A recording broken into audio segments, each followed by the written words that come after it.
Okay, so do your thing. Do your pill thing. My name is Chris Fry. Yeah. I'm proud to say that I'm Mark Fry's dad. I'm 76 years old, and right now it's 11 o'clock, and that's pill time. So I have 3 pills to take for Parkinson's, and that's 13 pills a day I take. Just hold on while I take this medicine.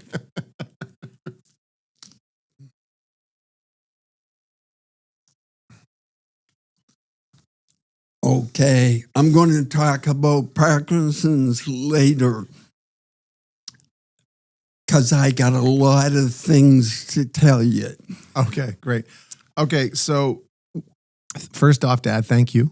No problem, Mark. Thank you so much. So there's a lot of reasons why I wanted to do this. Yes. Many. But last week was Uncle Tony's memorial. Yes. And he wrote the book for his grandchildren's children. Yes. So you're fine now, which is amazing. But eventually, when Lara and Alex and Aiden and Jack and Wyatt and Isaac have children, you might not be here. So I want them to have something they can watch, to take, they can see what their great grandfather was like, because we don't have that. No. And that's one of the beautiful things about the age we live in. We can have that. And I thought about it last year a lot. And then Uncle Tony's memorial really was like, I have to do this now. Like it was, I think it's been less than 2 weeks and we're sitting in the studio. So first, thank you so much for taking the time. I know it's a lot. Well, I thank you, Mark, for that thought. And the other reason is I think your story's worth telling. It's like you're my dad, but you're also Chris Fry. Like you're many people, and your story is worth hearing for anyone that doesn't know you, for anybody. It's an amazing life story you have. You've got a lot of events in 76 years. But last week, Kevin McDonald said to me 2 things. Kevin, for people who don't know, is another one of my cousins who also has NF2, the disease my family has, neurofibromatosis. And he said, when NF2 isn't your biggest problem, that's amazing. And then just now, Kevin just texted me, just now, like while you were sitting down with Rhonda, and he said, last time I was with your father, so Kevin has a cochlear implant, and so does my father. You can't see it from the angle, but he's got the cochlear implant. Thanks to Lara for that. And Kevin wrote, you can either cry or laugh. That's what you said. And you said, some people choose to cry, but I choose to laugh. And then Kevin said that you told him a story about when you vacuumed and then you didn't realize the vacuum wasn't turned on. That's right. So I just want that, and then Liz Sweet, my cousin, and your sister's message this morning, Patsy and Debbie, about your attitude of positivity amongst so many challenges.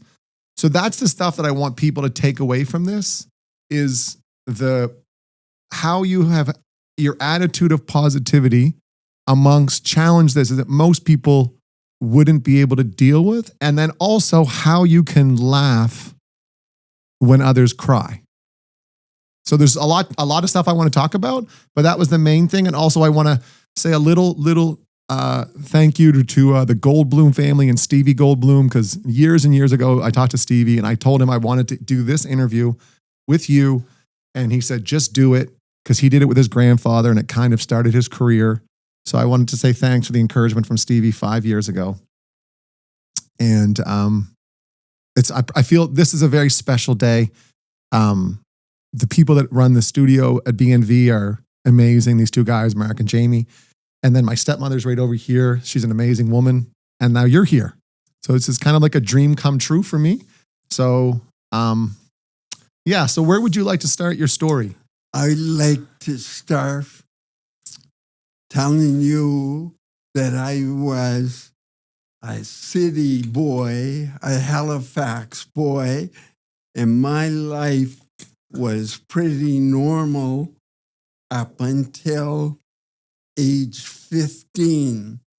And I came downstairs for breakfast one morning, and my dad said, "I have to talk to you." And I said, "What's up, Dad?" And he said, "I have a tumor on my hearing nerve because of the family disease NF2, and I have to have an operation next week. And I know you're going out with your friends tonight, and one of your friends, Patsy Tompkins, her mom and dad know that I have to have an operation." And he said, "I wanted you to hear it from me, not from your friends." And that was the beginning of my knowledge and living with NF2.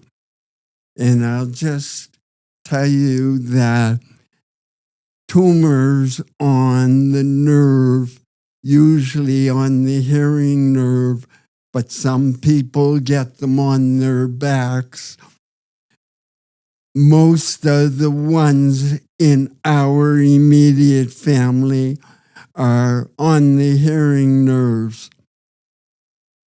So my dad had his operation in one ear, and he was deaf in that ear, but he didn't have any facial problems.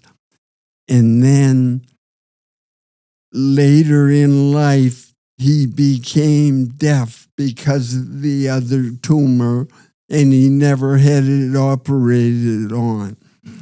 And the one thing that stands out from me about my dad was, one, he never gave up, and two, he always hollered. And one time we were in a restaurant.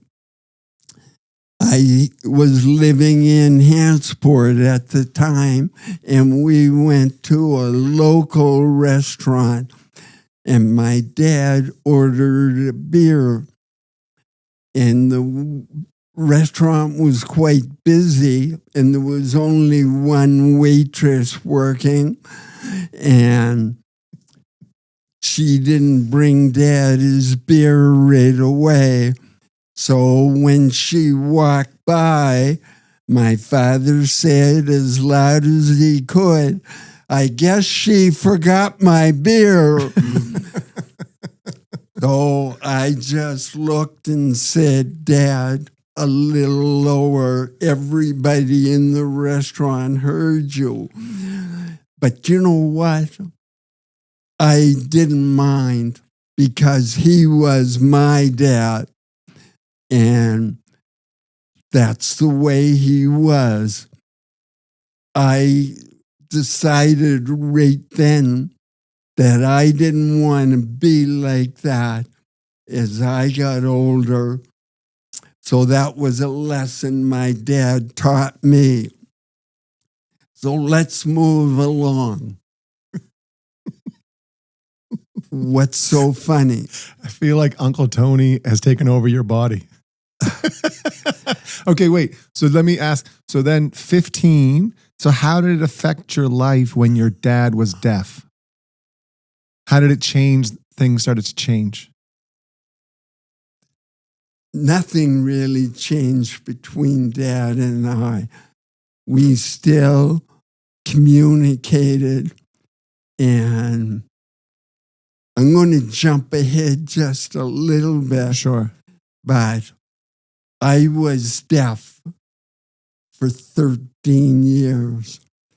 And Mark, people are so amazing in that they take time to look at you, to say clearly what they're trying to do. And if you don't get it, they'll write things out for you. Okay, so your dad has surgery at 15. You're 15.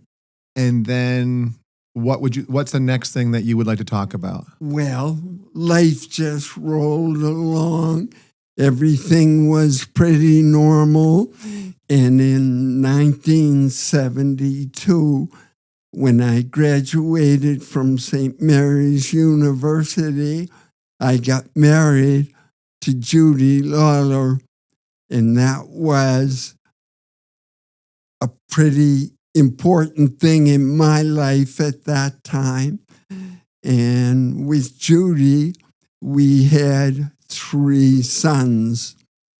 But I want to go back just a little and tell you that at age 31, we had your brother John and yourself, and I had an MRI to check to make sure that I didn't have any tumors. I had been clear up to that point. So when I had my doctor's appointment in Halifax, I went by myself. Judy wanted to come, and I said, no, it's just an easy trip. They're just going to tell me everything's clear, come back in 5 years. So I went by myself, and I went into this doctor's office, and he told me that I had 2 tumors. One was the size of a pea on my right ear. One was the size of a hair on my left, and that I needed to have an operation, and that there was a 50-50 chance that it would work. I left devastated, and I went to a phone booth on Robie Street. They didn't have cell phones back then. And I called Judy to tell her, and I cried in that phone booth. And then I decided on the way home that was no way to live. I wasn't going to cry my way through disabilities. Where did that thought come from? Mark, I guess I've just always been a half full kind of guy instead of half empty. And I just decided that I had 2 sons. I wanted to be a good example. I had a supportive wife, and I was very lucky. And I just decided that we were going to go talk to another doctor, get another opinion, and see what happens. So we did that, and the doctor suggested that the operation on the right ear should happen right away because the tumor was growing, and the best surgeon in Canada at that time was in London, Ontario. So Judy and I flew to London, Ontario, and had the operation. To make a long story short, the blood supply was cut off to the right ear for a split second, but it was long enough to make me deaf in my right ear.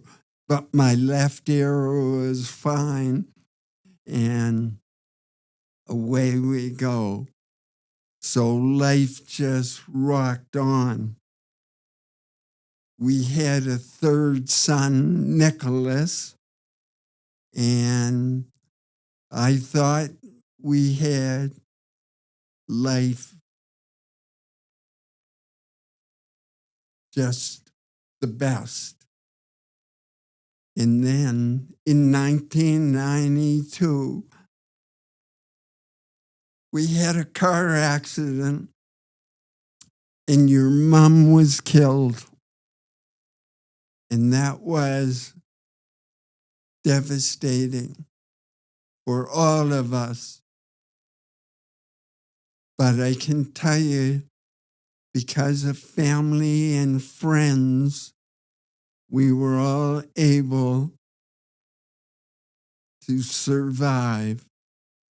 And I say survive because that's what we did.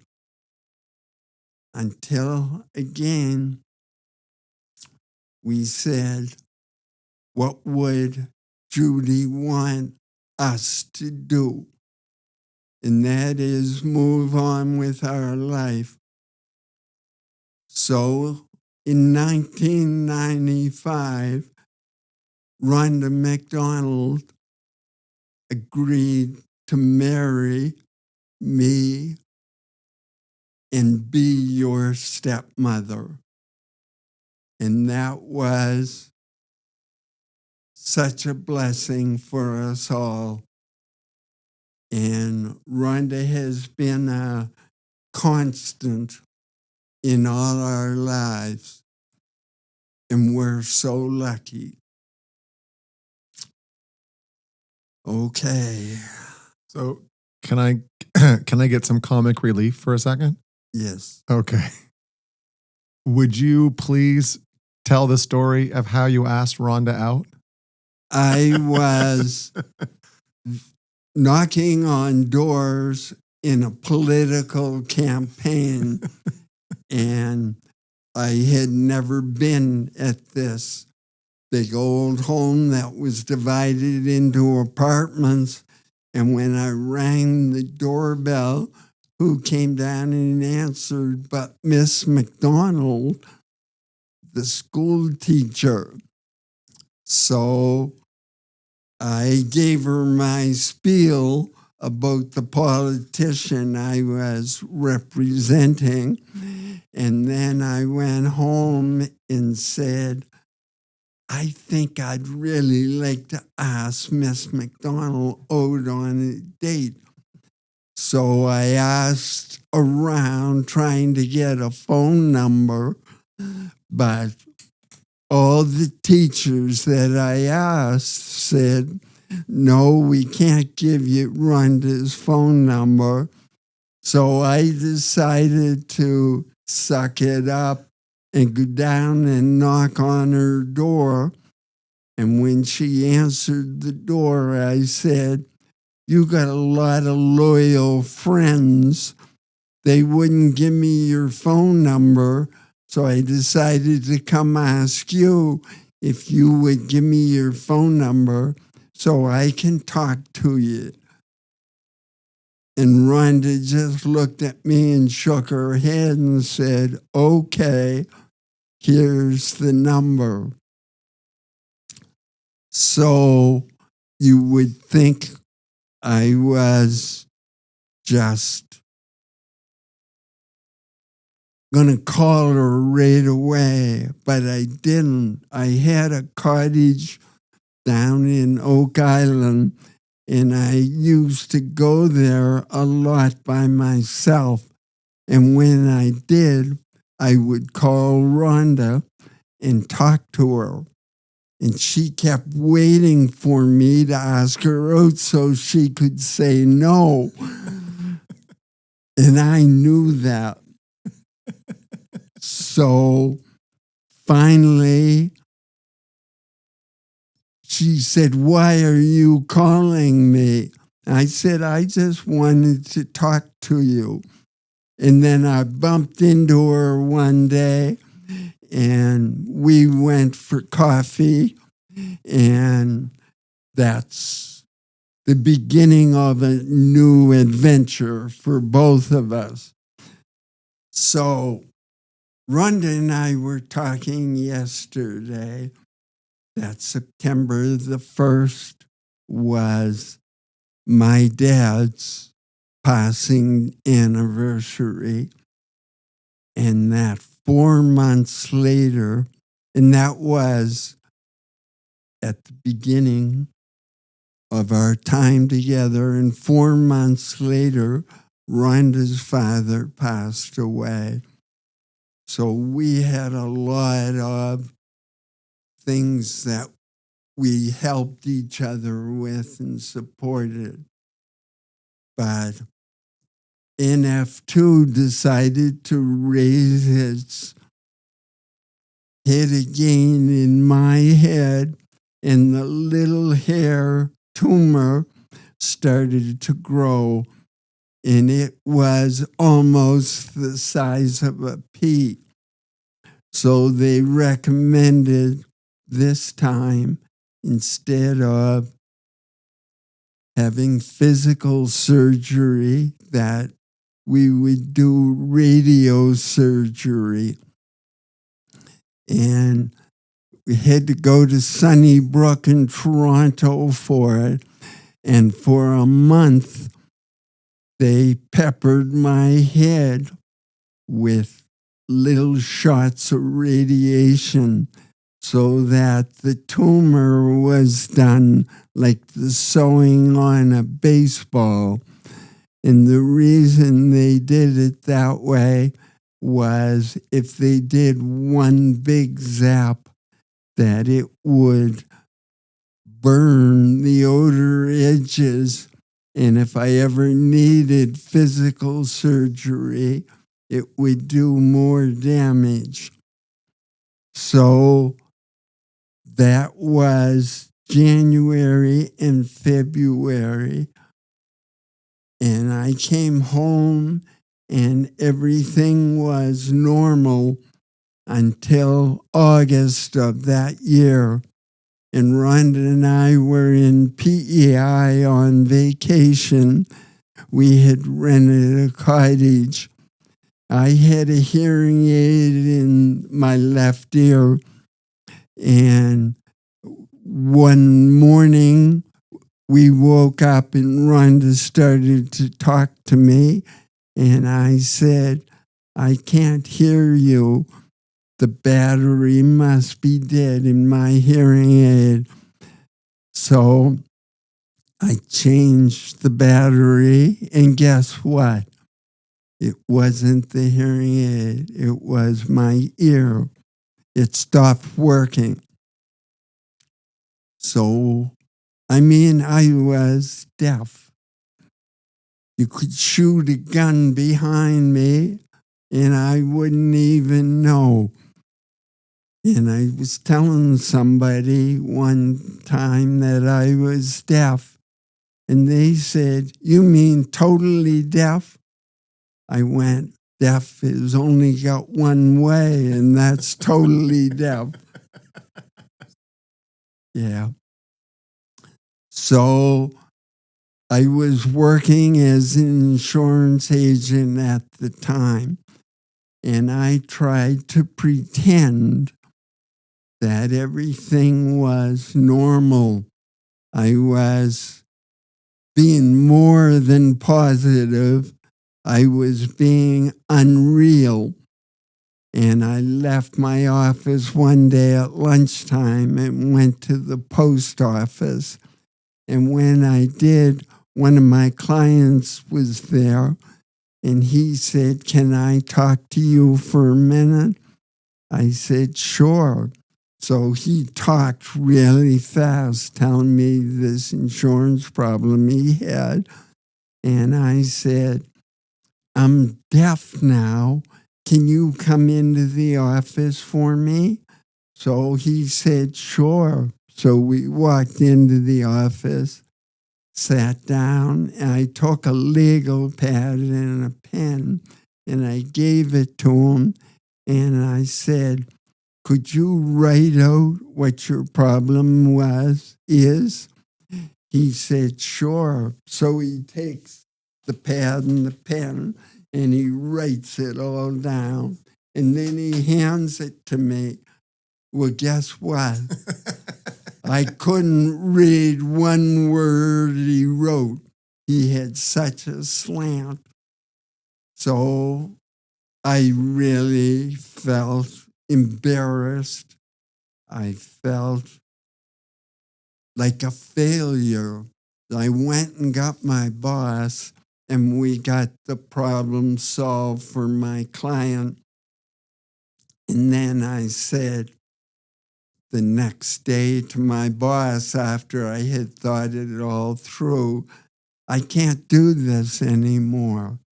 I have to accept the fact that I'm deaf and that communication is very different, and it's not safe for me to talk to people about insurance issues because I may miss some very important facts."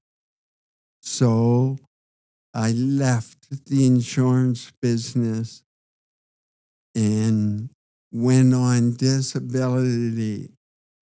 And what's interesting is that when I applied for Canada Pension Disability, they said deafness is not a disability and rejected my claim. And I had to appeal it. And they had 3 years to make a decision. And on the last day of the 3rd year, they agreed that yes, deafness was a disability. So my life, and it's kind of more of the half empty, half full, I took a positive approach and said, when I met somebody new, "I'm deaf now and I need to read your lips. So I may ask you to repeat or write things down." I knew a little sign language, but nobody else that was in my circle did sign language. So I didn't really consider that an option. So there I am, deaf 13 years. Now you can imagine I had my mind made up that I would be deaf my whole life. And when I came to Halifax to see my neurosurgeon, they said, "You know, Chris, we always thought that anybody that had NF2, a cochlear implant, wouldn't work on them. But we think it might work on you. We want to give it a try." And I said, "Has it ever worked on anybody else?" And they said, "We have one other patient that it worked on." And I said, "Well, I would like to talk to that patient first." So this young lady came up to our house in Hansport and met with Rhonda and I, and she could hear with her cochlear implant. And I said, what the hell? Let's go for it. So we did. And the operation was successful in that the cochlear got implanted. But my brain hadn't heard for 13 years. So once they turned my implant on, I had to retrain my brain to think, to hear. And a perfect example, I couldn't hear Rhonda's talking, but I could hear her laughter. Now, if that's not a positive thing, so we turned her laughter into a way to communicate. If I asked her a question and the answer was yes, she laughed once. If the answer was no, she laughed twice. And that's how we communicated for a while.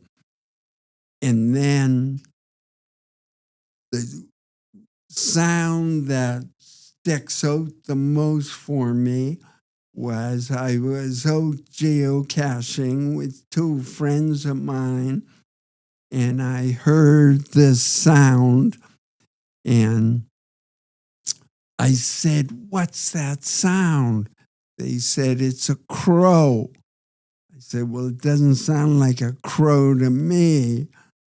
So I was out with Rhonda the next day, and I heard this sound, and I said, what's that sound? And she said, it's a crow. I said, it doesn't sound like a crow to me. So 2 more times, same thing, doesn't sound like a crow. So the 5th time, I was by myself, and I went, okay, they're telling me that sound is a crow. Where is he? And I looked all around 360 degrees, and I finally found the crow. And ever since then, when I hear the crow, I know it's a crow. Oh, that's cool. I didn't know that story. Oh, it's so true. Crows are very important in my life. So I'm age 61 when I have my cochlear implant. Can you believe that? We go from NF2 with tumors to being deaf to having a cochlear implant, and I can hear it again. And then I think, I got this world now. I'm the same as everybody else. And then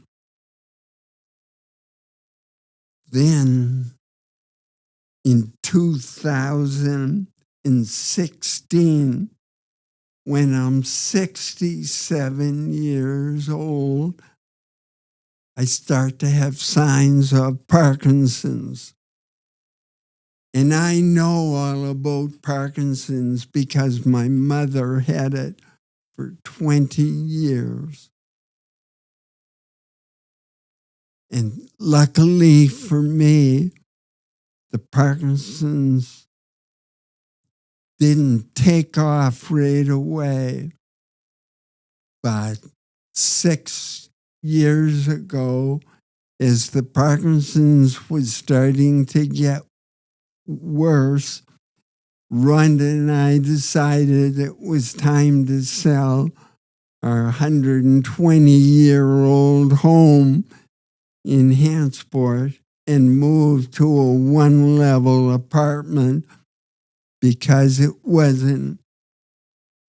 wasn't able to do the maintenance and take care of the property, especially looking into the future. But 6 years ago when we moved, Rhonda and I moved almost everything ourselves. And I carried bins and boxes and bureaus and did it all with Rhonda. And now, 6 years later, I can hardly walk. And my balance is terrible. And I'm still smiling because I still feel lucky. And I'm going to tell you that everything that I went through in my life was life-changing, but not life-threatening. And so I'm going to be around to see my grandkids grow for a few more years. And I'm going to have to put up with Mark for another couple of years too. Yeah, you will. Yeah, so a couple years ago, we were sitting on the deck. Yeah. And I was asking you questions like I do now. And something happened and I was like, but how are you being positive? Because I thought you never understood the negative. Like you just didn't understand that there was negative. And then you told me, no, I understand. I just don't. So that's one of the big things that when I think of you as like, I misunderstood that you only saw positive. You see the negative, but then you choose the positive. Yes. So I find that fascinating. Well, Mark, a week ago, we lost one of our neighbors to cancer. And he invoked MAID because he was not going to get any better. And I personally think that was a very brave thing that Ron did. And it's not hard for me to smile and feel positive when I know I don't have to make a decision based on my health about whether I'm going to live or die. Now, what better thing would you want? Like, why be sad and negative? It doesn't help anything. It doesn't gain anything. But if you stay positive, you gain peace in your life. And although occasionally I get ticked off that I can't do something that I used to do, but then I think, you're still breathing, buddy, and you're doing okay.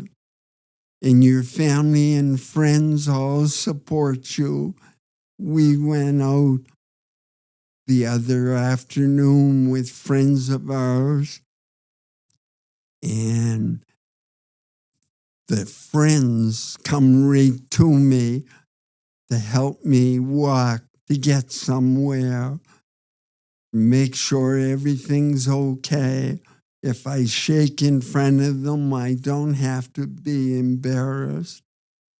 But I have to tell you a little story This is the latest laugh joke.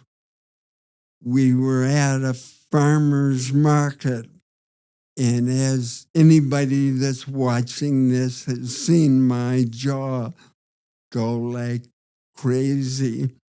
Well, we're standing at the cash, and this lady comes into the market, and I said good day to her or something. It's a nice day. And she went over to get some produce, and she walked back and said, you know, you should go home and rest. You're yawning an awful lot. So I didn't tell her I had Parkinson's. Sleepy. I just said, yeah, I'm going. That's funny. And so when I was talking to the family this morning, and last night, and this morning, they said that you help people a lot. So when someone messages you or reaches out to you, what do you say to them when they're having tough times? Well, Mark, I've mentored both NF2 people, people that have wanted to get a cochlear implant, and then Parkinson's people. We've become very involved in the local Parkinson's group. And it all depends what fears the people have as to how we can offer help to them. And one lady down in Florida called, or we emailed back and forth, and she was trying to decide whether she was going to get a cochlear implant or not. And so I wrote her long emails, and she would answer with one-word answers. And then I didn't hear from her again. So I kind of forgot about her, said, well, I just can't help everybody. And 9 months later, she wrote and told me that she had spent the last 9 months talking to people and researching cochlear implants and NF2. And I seemed the most knowledgeable about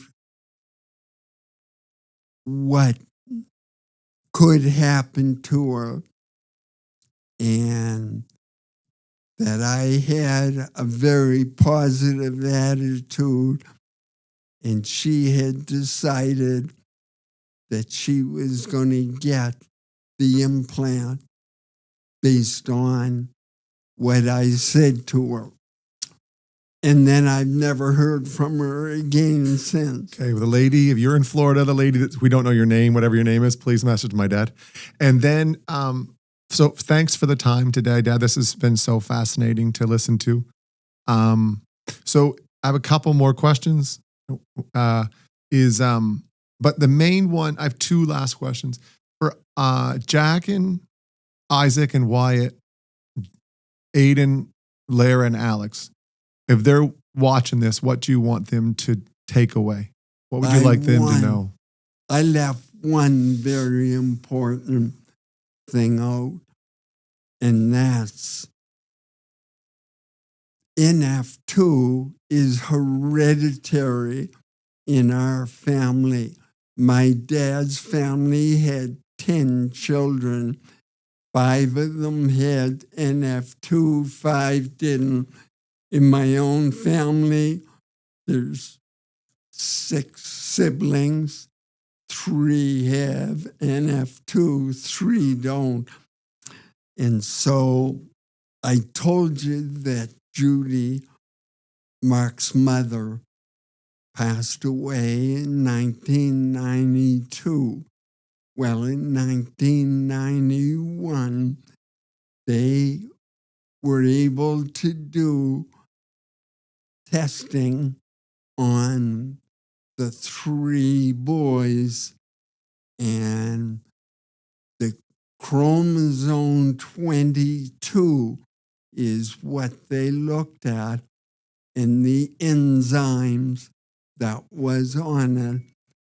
And all 3 boys got their mother's chromosome 22, not their dad's. So, grandchildren, you can rest assured that we're 99.9% sure that your parents, your dad does not have NF2, so you won't have it either. And I just want you to know that so you don't worry, because worrying doesn't solve anything. Finding facts is what'll help you in your life. And last question. So what are your final, what you'd like to share from your heart to everyone watching, to listening, the thing that you would like people to... You know, the one thing that I wouldn't allow my boys to say was the word hate. It's true. Hate. Hate is an awful word, and it can create such awful things. Greed is another one. If we didn't have hate and greed in this world, it would be a much better place. And if you see somebody that's acting differently, please don't make a judgment on them, because you have no idea what they're going through in your life, in their life. So forget hate, forget greed, and until you walk in somebody else's shoes, don't judge them. And you'll be a happier, better person.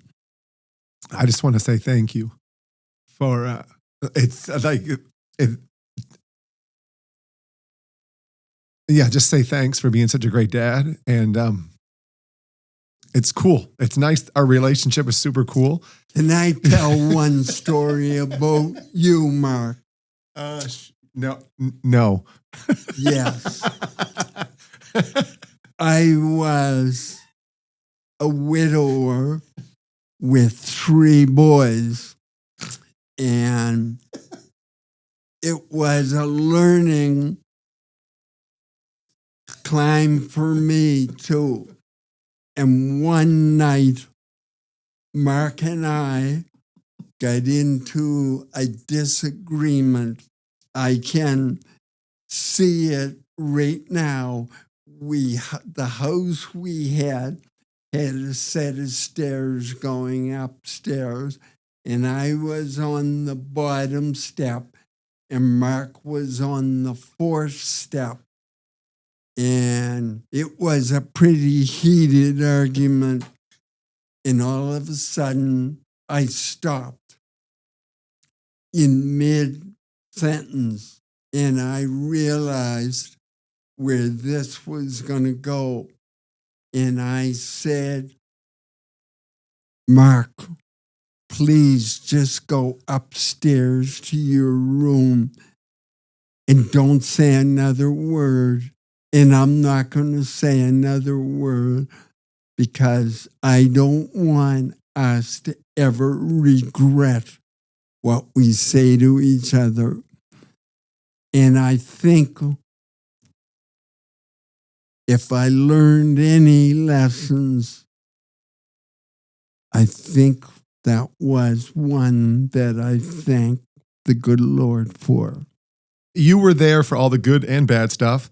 And I didn't realize probably until this year, maybe fully at 47 or 48, however old I am now, 48, I think, like that I was born on third base. Like, so just like your positive attitude, you took us places, but more than that is the last couple years have just been so special since COVID.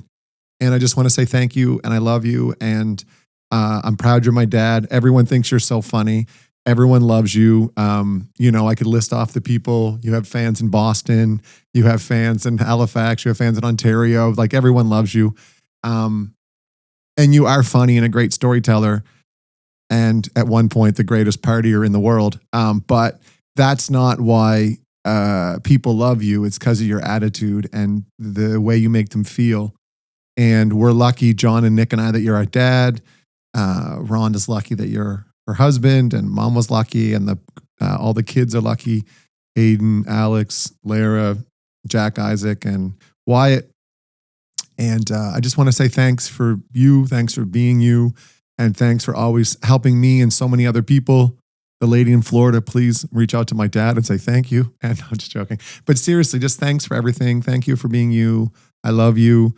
This is very special. This is one of the coolest times of my life that I get to do this with you today. And I just want to say thanks. And I love you. I want to say you're welcome, Mark. And I have always loved you from the bottom of my heart. And I'm very proud of you. And I'm glad to say this is my second son.